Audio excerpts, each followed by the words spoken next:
What if your country had no army, no soldiers, no fighter jets, no military budget, nothing? Sounds insane, right?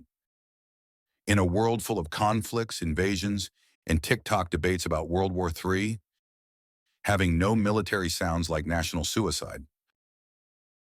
But what if I told you there are real countries doing exactly that, and they're doing just fine? Welcome to Think Byte. Today we're diving into 5 countries that said no thanks to the army and somehow still exist.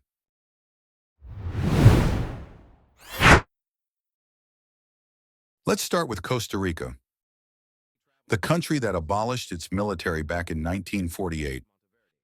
Yep, they literally shut it down after a civil war and said, "We're done fighting." Instead of funding an army, they redirected the money to education and healthcare. And you know what? It worked. Costa Rica consistently ranks as one of the happiest and most peaceful countries in the world. They do have a national police force and coast guard, but no standing army. And when it comes to defense, they rely on international law and diplomacy. Crazy smart.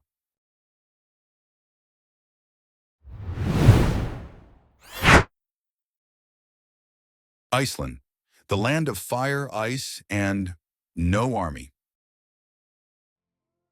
Believe it or not, Iceland has no permanent military. But they are part of NATO, which means in case of a real threat, big bros like the US got their back. They maintain a small coast guard and have defense agreements, mostly because their location is more lava than geopolitics. Oh, and they're one of the safest countries on Earth. Coincidence? Maybe. Or maybe lava is a better deterrent than tanks.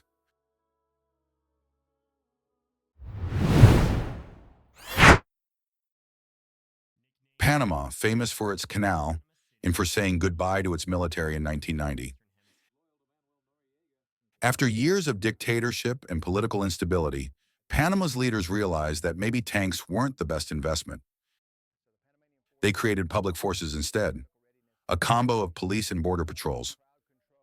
No generals, no war games. Today, Panama is stable, growing, and laser-focused on trade and tourism.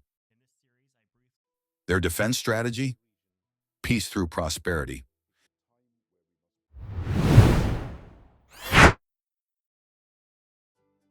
Liechtenstein is a tiny country between Switzerland and Austria.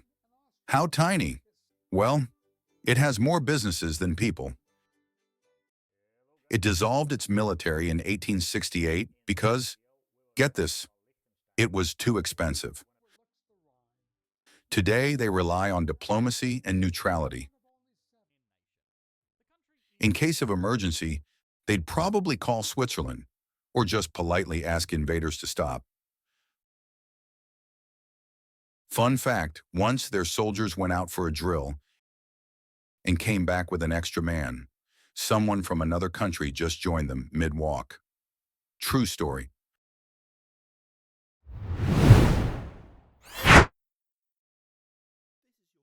Vatican City, the smallest country in the world and also one without an army.